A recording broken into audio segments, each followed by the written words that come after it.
Top Shutter Records. Hey yo, sit fresh. Man a shutter. You know it's Kinglabash, giving education to the youth them out there. You know that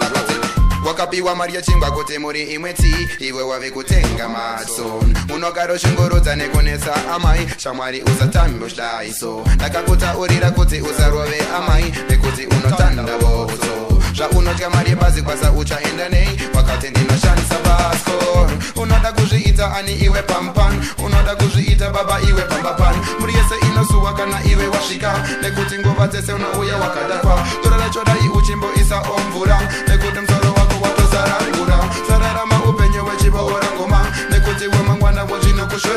zvinokushoresa ini zvinondishoresa zvichikushoresa ini zvichindishoresa wakapigwa mari yeshimba kuti muri imweti iwe wave kutenga maso unogaro shongorodza nekonetsa amai shamwari usatamboshaiso ndakakutaurira kuti usarove amai nekuti unotanda botso zvaunotya mari yebazi kwasa uchaenda nei wakati ndinoshandisa basko kukura kwako kwese waityekwa namai asina sindiwawa kupandugira kudai komwe yarudzi yisei uchiita kudai kutatsa wokuteka kana rovera amai asidaro kupawa unenge uchipecha uchitya mari neshamwari tyoshiwa amai watoshinga ere mwana kukanganwa amai ivo varivo vakakubereka vakapigwa mari yechingwa kuti muri imweti iwe wave kutenga maso tandabo tatatatandabo tatatatandabo tatatatandabo so tandabo tatatatandabo tatatatandabo tatatatandabo so tandabo tatatatandabo tatatatandabo tatatatandabo so vakapigwa mari yechingwa kuti muri imweti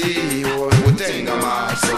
unogaro shongorotsa nekunetsa amai shamwari usatamboshaiso ndakakutaurira kuti usarove amai nekuti unotanda botso zvaunotya mari yebazi kwasa uchaenda nei wakati ndinoshandisa basko kukura kwako kwese waitekwa namai asina sindiwo kupandukira kudai komwe yarudzi yisei uchiita kudai kutatsa kukutenga kana rovera amai unoda kuzviita ani iwe pampan iwe unoda kuzviita baba pambapan muri yese inosuwa kana iwe wasvika nekuti nguva dzese unouya wakadakwa wakapigwa